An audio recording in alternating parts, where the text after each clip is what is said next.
Hello, fellow classmates. My name is Monte Barto, and I'm here to give you briefing number 2. I would like to start off with the definition, or my definition of leadership. Great leadership is the ability to manage a group of individuals effectively, and there's 3 ways to do that. That's going to be through authority, participation, and delegation.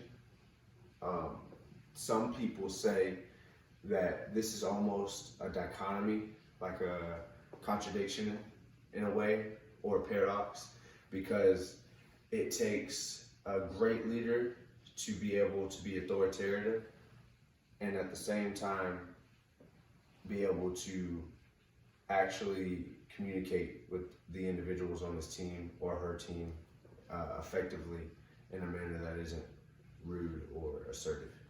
So, now, my junior year. At the beginning of my junior year, we're going into fall camp for football here at Troy, and I realized something. I learned I had a problem. I was an attention-seeking follower who did not have his own way or his own path. I realized that.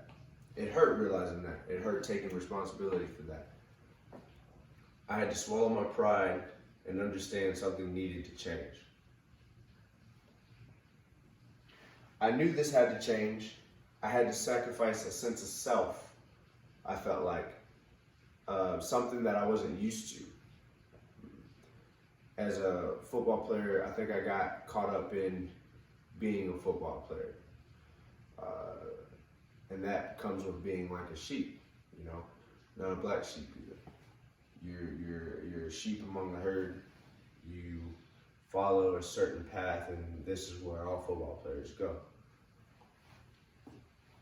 I made a vow to myself to lead through my actions and not my words, until I learned how to lead through my words, until I proved it to myself to be able to lead through my words without feeling like it was nonsense. So, that vow made me even more determined than what I was before, what I ever was, to humble myself as much as I could.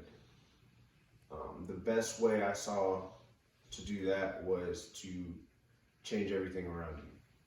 So I finished up football at the end of my junior year, and I decided I wanted to go to the Marine Corps. I wanted to go to the Marine Corps as an enlisted guy, and that was going to be me humbling myself. Well, didn't find a Marine recruiter. I found an Army recruiter.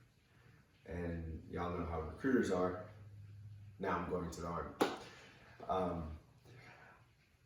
I enlisted into the Army 11 X-ray contract, which means I'm going to be an infantryman.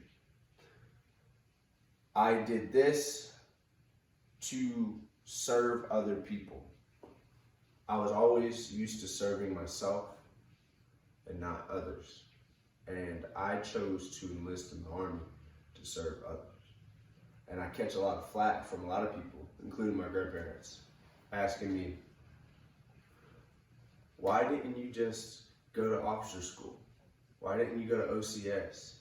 Why didn't you take this route, go Air Force?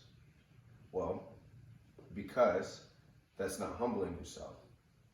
That isn't sacrificing your, I would say, dignity in a way, or your sense of self. Sacrificing your sense of self is having someone over you. If I would have went to OCS, I would have been over a whole bunch of people that I feel were probably more deserved to lead me than I was them. Therefore, I chose to enlist. I chose to start, I would like to say, at the ground and grow. So, in a month from today, I'll be finishing term 3. I'm going to graduate college, and I'll be shipping to Fort Benning, Georgia, March 23rd, and I'm looking forward to it. Thank you.